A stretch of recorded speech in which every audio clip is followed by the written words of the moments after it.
hace poco escribió un artículo, salió un artículo confidencial que se titula Una hoja de ruta para reconquistar el derecho a decidir. Y en uno de los titulares dice: el proyecto político de la coalición nacional está basado en una arquitectura laberíntica. Bonifacio, bienvenido al programa, gracias por haber aceptado la invitación. Gusto de saludarte, tus comentarios. Igual, saludos a todos, buenas tardes, buenas noches.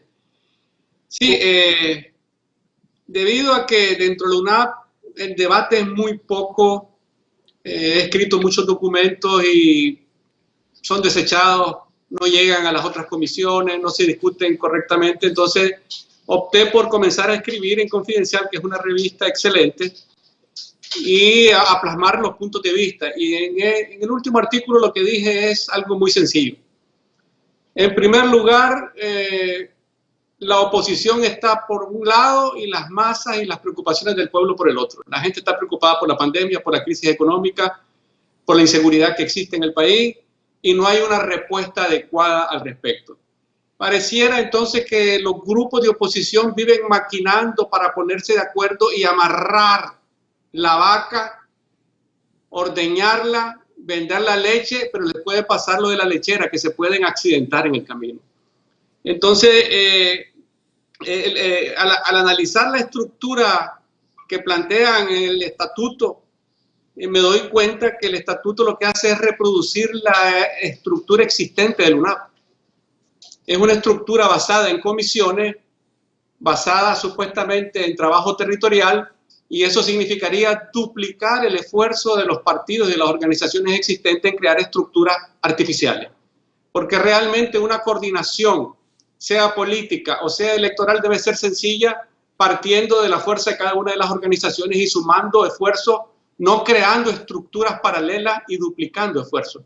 Entonces, por eso es que le llamo que la estructura que han definido los arquitectos de la coalición es una estructura basada en un laberinto que reproduce los mismos errores de la UNAP. Entonces, yo puedo afirmar categóricamente, puedo decirlo, que la UNAP se ha visto replicada en la estructura de la coalición que va a ser firmada. Eso ratifica lo que nosotros, pues lo que varios de nosotros hemos dicho que estuvimos ahí, que ya la UNAP y ahora aliado con el PLC y Atama controlan el 50% de la coalición, por lo tanto, ahí se está haciendo y se va a hacer lo que la UNAP diga. Pero fíjate bien, porque el documento de 15 páginas que vos publicaste y que creo yo que la coalición, las organizaciones que la conforman tenían que haberlo hecho. Supuestamente estamos hablando de una nueva cultura política, pero se sigue manejando el secretismo, se sigue manejando los amarres por debajo de la mesa, en vez de hacer una discusión amplia a nivel nacional para que la gente opine, haga críticas, haga sugerencias y perfeccione los instrumentos que quieren crear. Pero repiten el mismo defecto. Entonces lo mantienen escondido, vos lo filtrás, vos lo sacás a luz pública. Entonces me pongo a leerlo, pongo a estudiarlo y verifico que efectivamente es la misma estructura, nada más que tiene una diferencia sustancial. El Consejo Nacional es un consejo de comandantes, pues, es decir, ahí están cada uno de los grupos representados y ahí discuten y resuelven todo. El Consejo Nacional no tiene control de nada. En la UNAP, la Asamblea Ciudadana se supone que ejerce control sobre el Consejo Político, pero en este caso lo que definieron fue que la Asamblea Consultiva no incide, no decide absolutamente nada. Entonces lo que tenemos solo puede recomendar. Es un núcleo central de cada uno de los delegados en donde van a resolver las contradicciones. Ahora, ¿cómo resuelven las contradicciones? Supuestamente por consenso. Eso no existe. El consenso no existe. Existen negociaciones, existen dame que te doy, pero al final cuando no hay consenso se va a resolver supuestamente por 3/4 partes de los votos. Y ahí hay un problema, porque de los 8 componentes, 6 son movimientos sociales y 2 son partidos políticos. Entonces, cuando exista una votación en que los partidos políticos están en contra, eso se paralizó inmediatamente. Entonces, ahí hay un problema. Ahora, ¿qué es lo de fondo? Ya no es tanto la arquitectura, porque están cometiendo un error fatal, y es que ponen la carreta delante de los bueyes. ¿Cómo vas a definir una estructura organizativa primero cuando lo primero que tenés que definir son las grandes tareas que hay que hacer? Y una de las grandes tareas que hay que hacer es la lucha contra la pandemia, las exigencias a este gobierno irresponsable, a esta dictadura que no está haciendo absolutamente nada, y plantear soluciones a los problemas concretos que está viviendo la gente. Por eso el 70% de la gente no ve ni a la coalición, ni a los partidos, ni al Frente Sandinista como una opción. Y eso es un elemento de la realidad que hay que tomar muy en cuenta y que me parece que no lo han tomado y están empecinados en firmar el documento, como que la firma del documento va a ser el talismán que nos va a fortalecer en la lucha contra la dictadura. Y no es así, porque esa coalición está agrietada por dentro también, hay intereses diferentes. Y déjame explicarte un poquito esa parte. Esta coalición ha sido formada con partidos zancudos. Eso es algo que la gente lo conoce. El PLC tiene 20 años de colaboración abierta, solapada con el Frente Sandinista. Desde el pacto del 2000 hasta ahorita, 20 años. En estos 20 años, una sola vez he visto que el PLC se resistió a algo que le ordenaba el Frente Sandinista. Y fue cuando iban a aprobar la reforma constitucional para permitir la reelección de Daniel Ortega. Pero se opusieron, les costó caro, pero los magistrados liberales dentro de la Corte Suprema de Justicia votaron o permitieron que se votara la sentencia que le permitió a Daniel Ortega presentarse a la reelección. Entonces, si tenés un partido que en 20 años no ha hecho nada y te promete que va a cambiar, yo primero quiero ver sus actos verdaderos antes de embarcarme a una alianza profunda con algo que no es seguro. Y en el caso de Yatama, es también muy compleja la situación porque Yatama primero fue aliado del PLC, después fue aliado del Frente, después vuelve a romper. Y creo que hay otro error estratégico, porque si bien es cierto que los indígenas y los afrodescendientes tienen que tener sus propias expresiones, nada te garantiza que las expresiones viejas de esa etnia sigan siendo representativas. Y ahí cometen un error, porque están yéndose con lo que existe y no están promoviendo lo que la gente gritó en las calles en abril del 2018. Quieren algo nuevo. Y nuevo no solamente en el Pacífico o en la zona central, también lo quieren en la costa atlántica. Entonces, cuando hacen ese tipo de amarres y dejan representaciones fijas, cuotas fijas, creo yo que se comete un error estratégico. Pero el problema central es que esa coalición, así como está conformada con partidos zancudos, que ya no escucho esa palabra, desapareció del lenguaje de la oposición, no hay nada seguro. Y vamos ahora a una batalla durísima. Mencionaste Yatama, pero Yatama es un partido regional. Correcto. El PRD es el otro partido con personería jurídica, supuestamente con estructura a nivel nacional, pues. Correcto, el único que las tiene es el PLC. Y tengo mis dudas porque está muy desgastado el PLC. Ahora bien, con esta litis que tienen ahora, que Arnoldo dio un golpe de timón para desbaratar una corriente interna que parece que quiere recuperar el liberalismo y separarlo de la familia Alemán Flores, el control de la familia Alemán Flores sobre el partido, dieron un golpe y están en una pelea interna que lo va a debilitar definitivamente. Entonces, insistir en esas condiciones, en que la oposición no tiene nexo con las necesidades del pueblo y en creer que va a existir una varita mágica o un talismán que es la unidad, el discurso de la unidad fue creado por el propio Arnoldo. ¿Para qué? Para decirle, la unidad es conmigo, es con el PLC, según la ley electoral es con mi casilla. Y además, cualquier alianza tiene que ir en mi casilla. Ese es un discurso que el liberalismo ha creado, el de la unidad. Pero la unidad, vos la viste que el pueblo la hizo en las calles.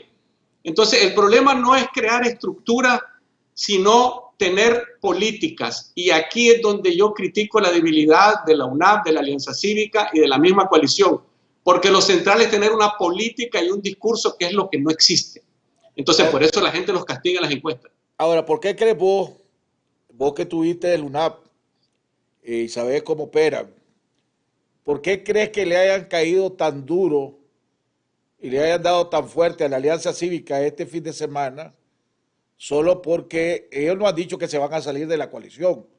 Lo único que dijeron es, esperemos un momentito, todavía no firmemos, esperemos a ver qué pasa con el PLC. ¿Por qué cree cuál es el desespero, cuál es el sofoque de firmar ya y oficializar esa coalición cuando no estamos cerca de elecciones? No se está reformando ninguna, Ortega no está convocando a ninguna reforma electoral. Estamos en medio de una pandemia que debería ser la prioridad de todo el mundo.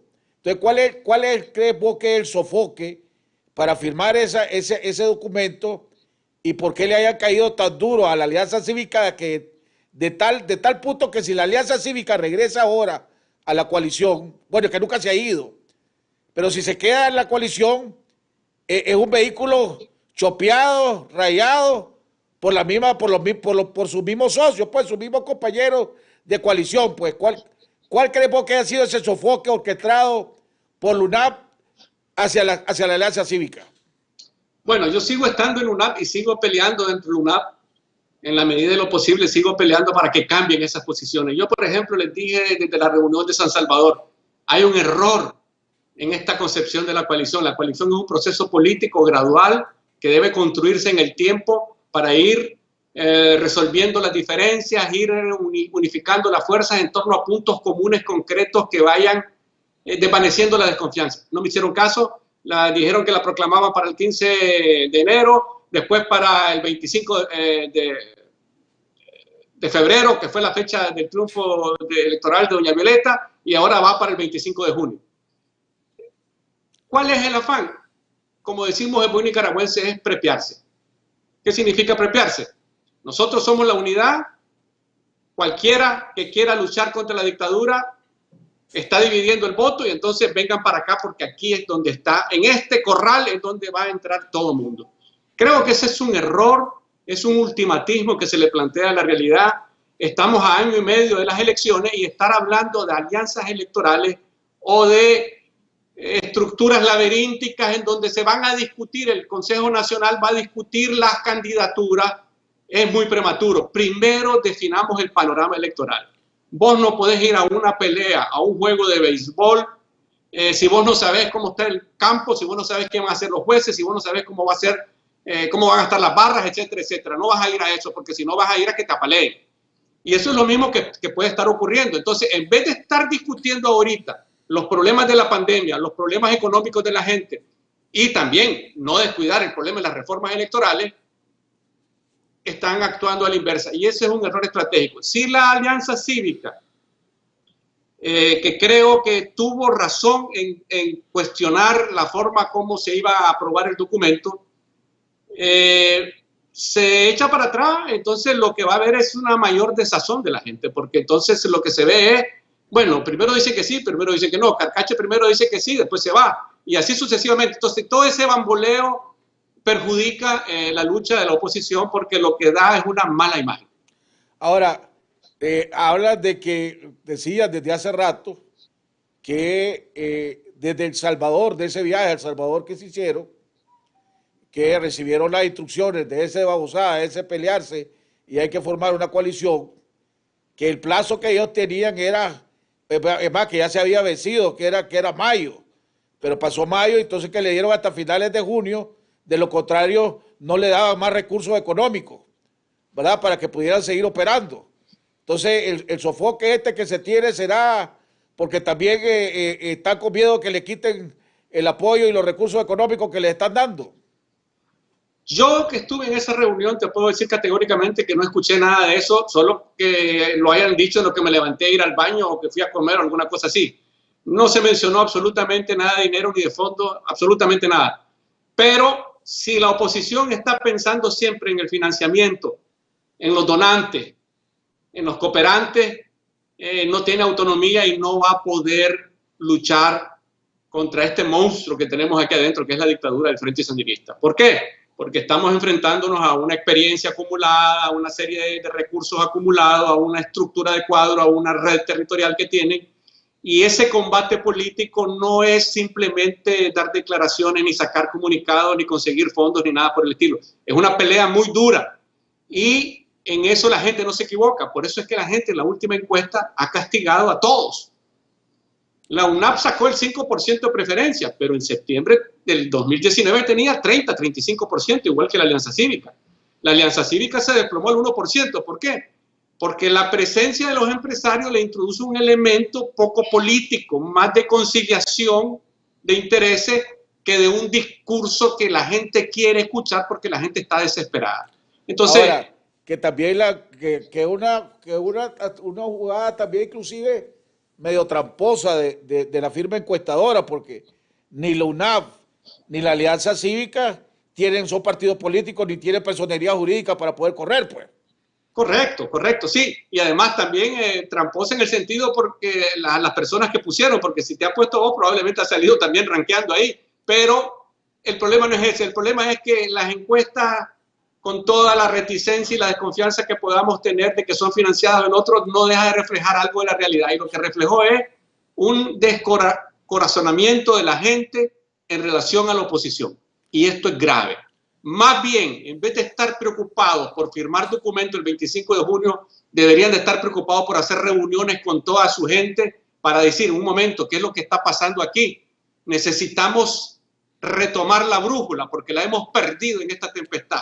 Yo creía, recibí el mensaje de que el movimiento campesino se había salido de la alianza, yo decía, y vi el titular y pues, estaba esperanzado de que viniera el movimiento campesino y dijera, bueno, ante tanto alboroto y tanta falta de transparencia que hay en la coalición, pongámosle por el PLC y todos los chanchullos que está haciendo para quedarse ahí, y el movimiento campesino ha dicho que quiere algo diferente, yo decía, jodido, esta es la oportunidad de que el movimiento campesino y los jóvenes formen el bloque inicial y que ellos convoquen a esa gran alianza, a esa gran unidad para cambiar las cosas de este país, no para seguir con lo mismo. Pero desgraciadamente el movimiento campesino decidió quedarse dentro de la coalición. Ya sabemos que los jóvenes que están en la alianza, Medard, Lester, La Valesca, Max Herez, La Dolly, Jason, todo eso ya fueron claros y sacaron un comunicado diciendo que ellos no van a pertenecer a esa coalición nunca, porque porque ahí hay muchas cosas turbias, muchos chanchullos, varias de las cosas que vos has dicho también y que yo he dicho en varias ocasiones. Entonces, digo yo, y si la casilla del PLC no es viable porque ya está en manos de un Consejo Supremo Electoral que es corrupta, ¿verdad? Y si supongamos que se pronuncie a favor de Mayredé, es porque algo le tuvo que negociar. Y si se produce a favor de Alemán, es porque el pacto continúa. Pero además, si la coalición acepta como algo verdadero la resolución del Consejo Supremo Electoral, le está dando legitimidad a un Consejo Supremo Electoral que todo el mundo sabe que es corrupto y que no tiene ninguna legitimidad ni legalidad. Entonces, eso es un solo laberinto, como pusiste vos en tu escrito, en tus titulares. La pregunta es, ¿qué tan viable es una coalición con un PLC cuestionado, más todavía con su personería jurídica al aire, con un PRD que nadie sabe si realmente cuánta estructura tiene, pero liderado por un líder evangélico, ¿verdad? Tomando en cuenta que la iglesia evangélica prácticamente han sido aliados de esta dictadura durante todos estos años de represión, estos 2 años de represión, y más bien le ha hecho el juego a la dictadura. ¿Qué tan viable queda esa coalición a cómo está? Sí, es un problema. Mira, yo he insistido dentro de UNAP y lo voy a seguir haciendo hasta el último momento de que debe convertirse en un partido político y tener su propia casilla para no depender de ninguna de las dos opciones liberales. Al movimiento campesino le pasa algo igual. Yo entiendo la actitud de Medardo del movimiento campesino. Recordá que ellos cargaron con una parte de los tranques y la represión se centró fundamentalmente en ellos. Y ellos se sienten abandonados, se sienten traicionados, se sienten que no los toman en cuenta. Y es muy probable que tenga razón. Pero el acercamiento que pueda tener Medardo con el PLC puede ser fatal para el propio movimiento campesino. La verdad es que el movimiento campesino no debería depender de la casilla dudosa. Dudosa no porque esté en litis, dudosa por el objetivo de quienes dirigen el PLC. Ya les dije que en 20 años solamente una vez lo he visto haciendo un poco de oposición, pero después los magistrados votaron por la sentencia. Entonces, la verdad es que tenemos año y medio. Yo por eso les dije, definamos una hoja de ruta. En este próximo semestre luchamos por reformas electorales, por la libertad de los presos políticos, por la restauración de las libertades, por el regreso seguro de todos los exilados. La mayor parte de la gente que peleó en este país, que luchó en abril, mayo, junio, está en el exilio. La mayor parte. Los grandes dirigentes populares de los pueblos, de las barricadas y de los tranques están en el exilio, durmiendo en el Parque La Merced en Costa Rica. Toda esa gente tiene derecho a regresar y constituirse en una fuerza política. Entonces, concentrémonos en la reforma electoral, concentrémonos en los problemas de la gente, mantengamos los bloques políticos, no por asuntos ideológicos, liberales, socialcristianos, socialistas, comunistas, MRS, no, hagámoslo por objetivos comunes prácticos. Una vez que obtengamos una reforma electoral sustancial, que todavía no podemos predecir el alcance de la misma, entonces es el momento de comenzar a discutir qué opciones políticas, qué candidaturas pueden ser. Pero estar pensando de antemano en que la coalición nacional va a definir candidatura es cortarte los pies para que te alcancen los zapatos, en pocas palabras. Entonces me parece que tenemos que promover el surgimiento de las fuerzas nuevas. Si los partidos existentes son PLC, Partido Nacional, Yatama, Partido Regional, PRD, que es un partido nuevo que efectivamente no se conoce su trayectoria, no se sabe su fuerza, no se conoce su estructura, no sabemos cómo está conformado internamente, etcétera, etcétera. Ellos han estado en dos coaliciones, en la del 2015 y en esta. Y lo que tendríamos que hacer es que las nuevas fuerzas políticas no dependan de los viejos grupos y la gente se va a ir por ahí. Te quiero mencionar una experiencia histórica. En el 90 habían 10 partidos y la gente no se equivocó y votó por la 1. En el 96 habían 27 partidos de la boleta electoral y la gente no se equivocó. Eso es lo que quería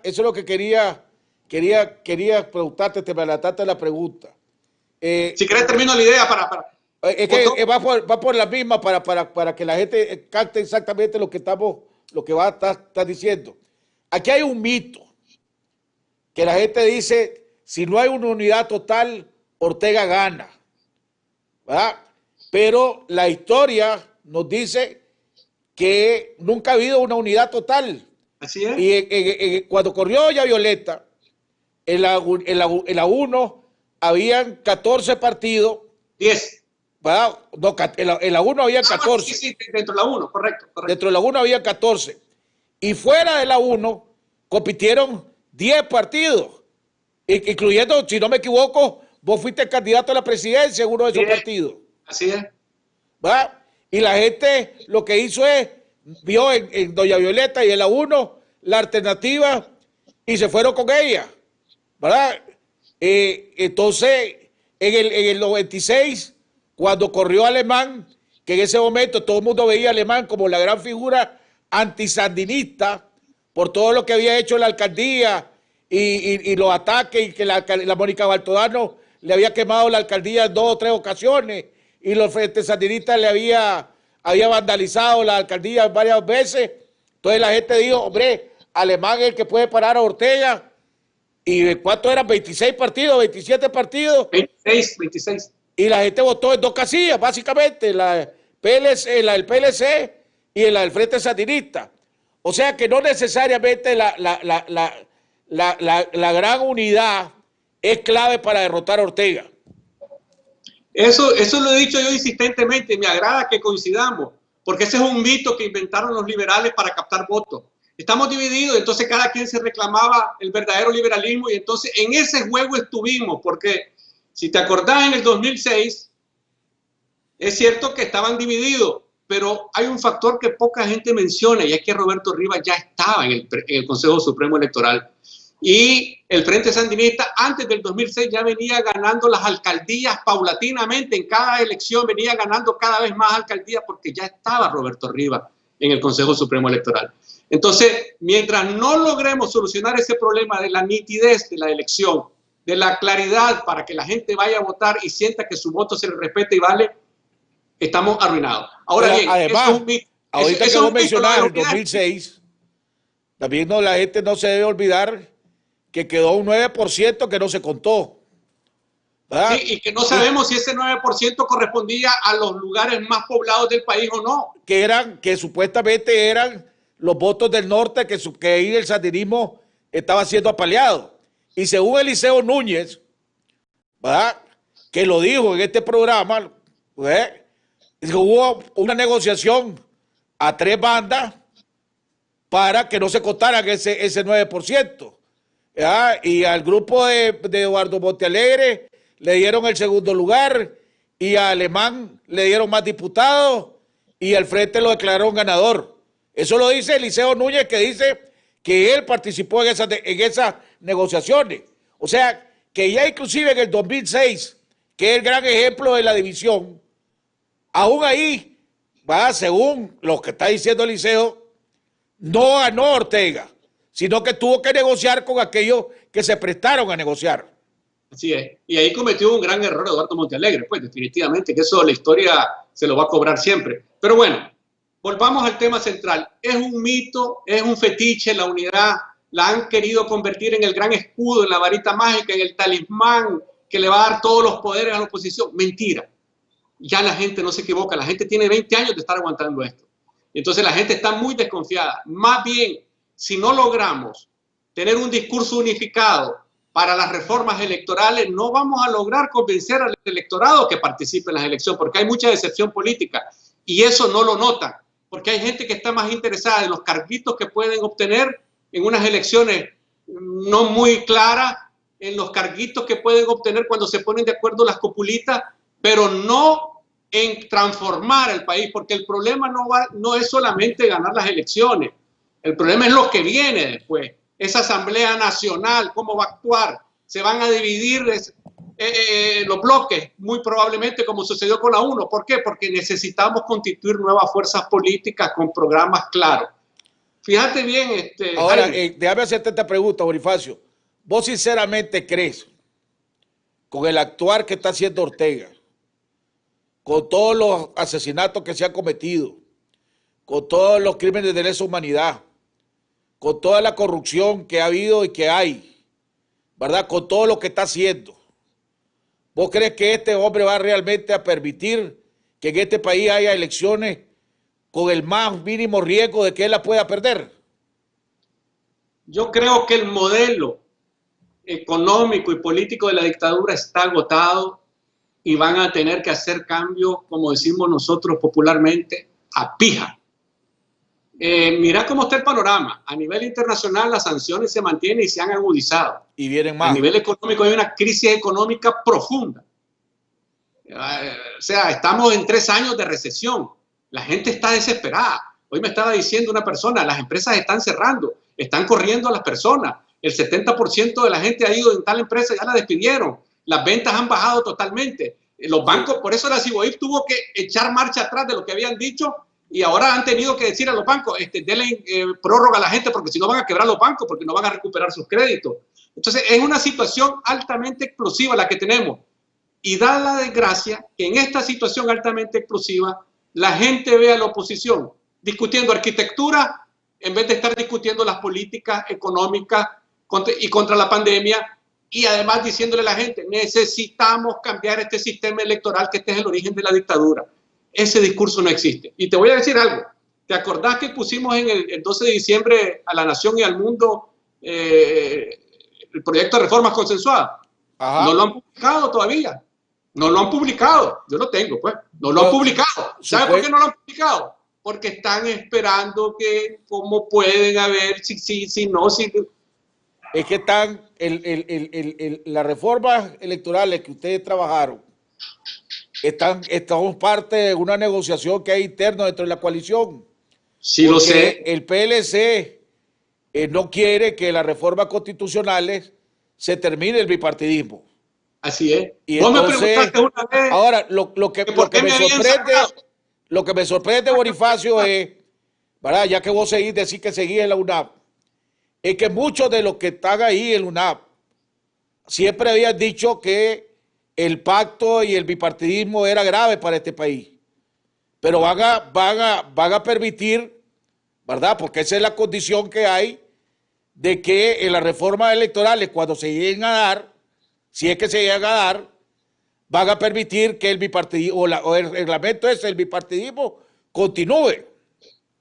Efectivamente, es probable que eso esté ocurriendo. Mira, ¿qué te sacaron? No sé qué. Yo no quería hablar.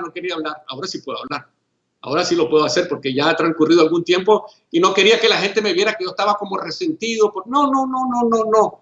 Me mandaron una carta humillante, la acepté, he seguido colaborando en UNAP, sigo trabajando en UNAP porque creo que puede ser la alternativa en última instancia junto con el movimiento campesino y nuevas fuerzas políticas, pero sé que detrás de todo eso lo que estaba era que yo me oponía rotundamente a mover una sola letra del documento que aprobamos. ¿Ya? Otra cosa es que en la negociación con la dictadura no podamos obtener todo. Eso es otra cosa. Eso va a depender de muchos factores.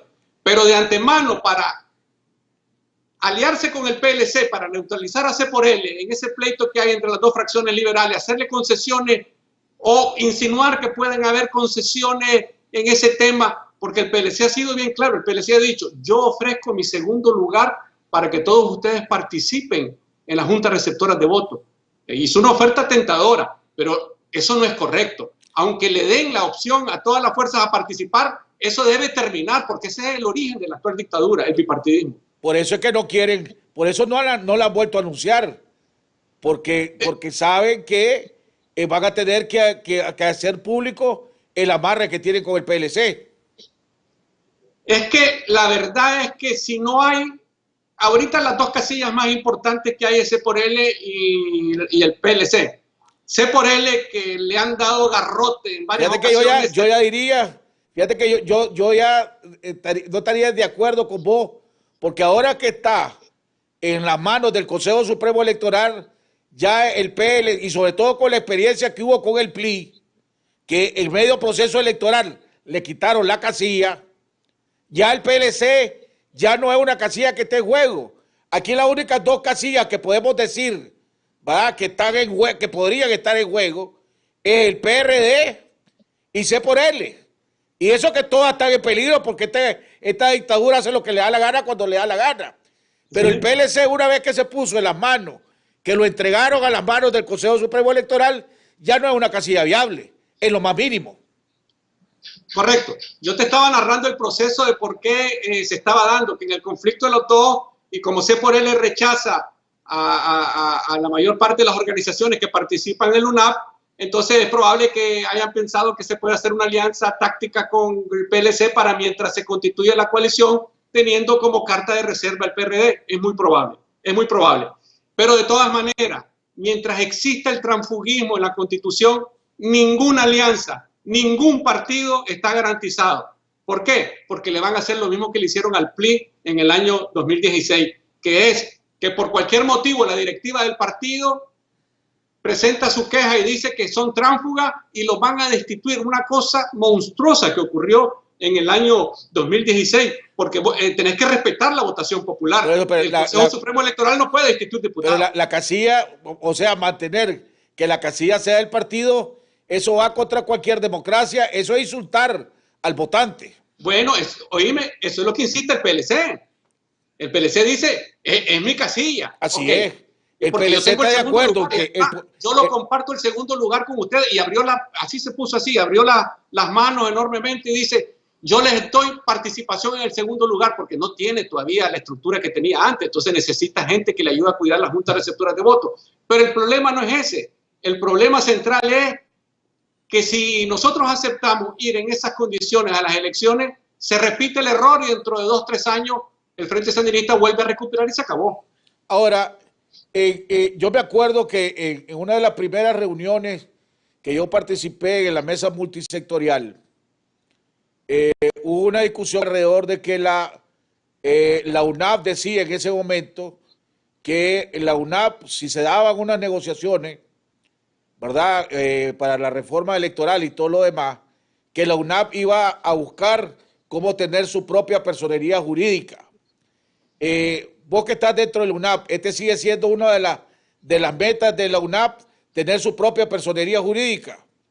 Sí, yo creo que existe dentro de la UNAP un sector muy fuerte que está consciente de que no puede ser chantajeado por el PLC o por C por L, porque también entendé que las fracciones liberales tratan de llevar agua para su molino. Existe un sector muy fuerte.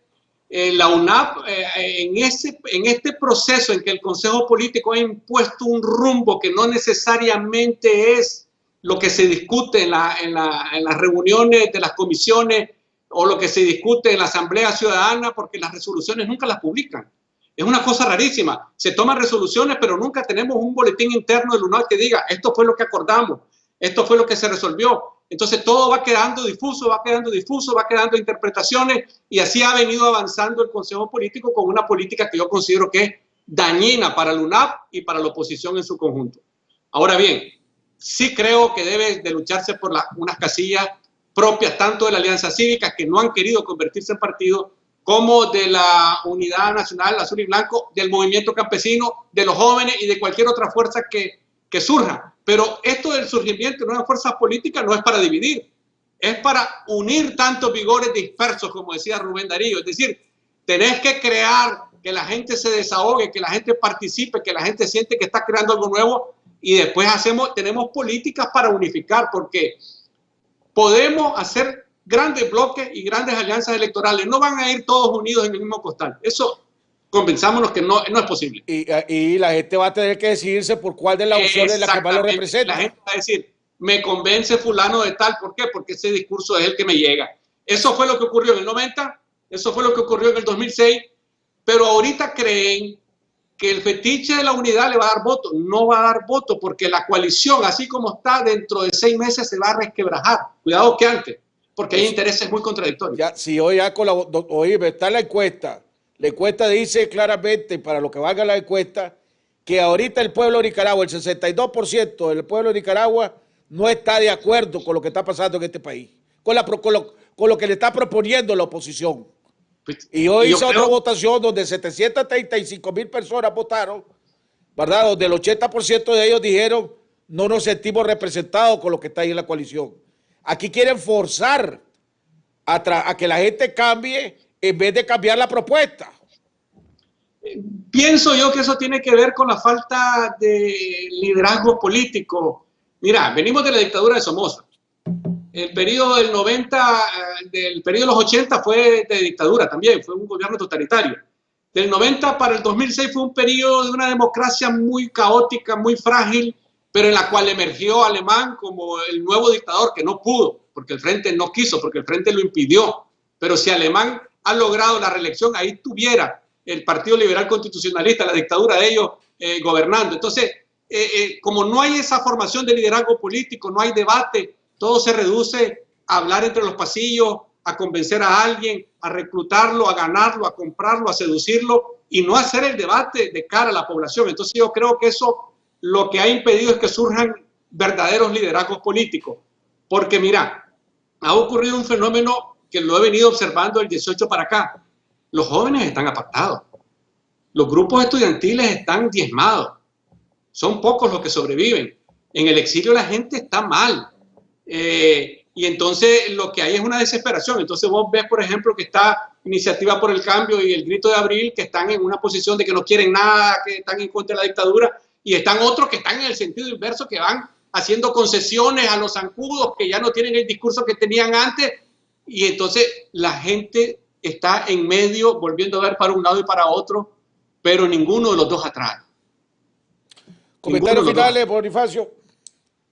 Perdón, palabra. Comentarios finales.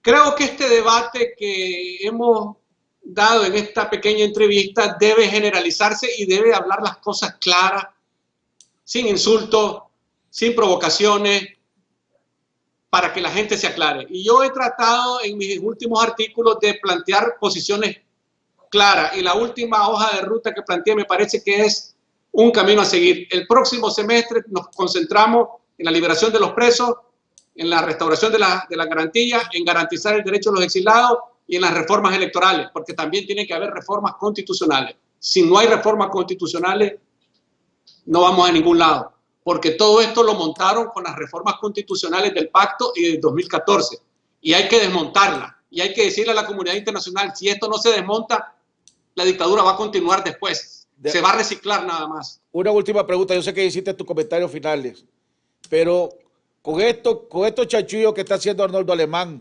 violando los estatutos, poniendo de dedo a Miguel Rosales, ¿hay algún descontento dentro de las filas del UNAV? O sencillamente, pues, como me conviene, me hago el loco. Preocupación por el futuro del PLC, no. Preocupación por el futuro del UNAP sí hay.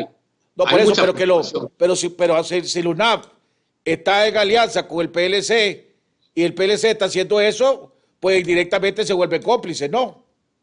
Yo creo que ese es un error político fatal del Consejo Político. Ese es un error fatal que la historia le va a cobrar factura. Porque han ayudado a resucitar a ese Frankenstein que es el PLC. Al PLC hay que atacarlo políticamente, hay que criticarlo. Si hay corrientes dentro del PLC que buscan cómo separar al arnoldismo del PLC, maravilloso, se pueden hacer determinadas alianzas con ellos. Pero así como está la situación, después del golpe de timón que dio el PLC, creo que es un error político fatal no criticar y no decir lo que está pasando en aras de una supuesta unidad que en cualquier momento vuelve a saltar por los aires. Bueno, muchísimas gracias, Bonifacio, por tu comentario. Bueno, amigos televidentes, la pregunta es sencilla. ¿Ustedes creen que la coalición puede ofrecer algo nuevo mientras esté Arnoldo Alemán, mientras esté Brooklyn Rivera, mientras estén políticos que hayan estado 30, 40 años alrededor del poder o en el poder y que han sido cómplices y socios de Ortega? Ustedes mismos hacen esa pregunta. Y si usted dice que cree que sí, pues hombre, respalde. Pero yo creo que ahí está, y yo diría que el movimiento campesino debe salirse de ahí y crear aquello que había hablado el movimiento campesino y sus aliados. Un bloque de base entre el movimiento campesino y los jóvenes que realmente han luchado y han peleado y cambiaron este país. Esa debe ser la base para construir algo nuevo en este país. No podemos permitir que nos quieran vender como algo nuevo lo mismo tradicional de siempre. Arnoldo Alemán es lo nuevo que está ofreciendo. Brooklyn Rivera es lo nuevo que están ofreciendo. Hombre, es que es ridículo creer eso. Nos vemos el día de mañana en otro interesante programa aquí en Jaime Arellano en La Nación.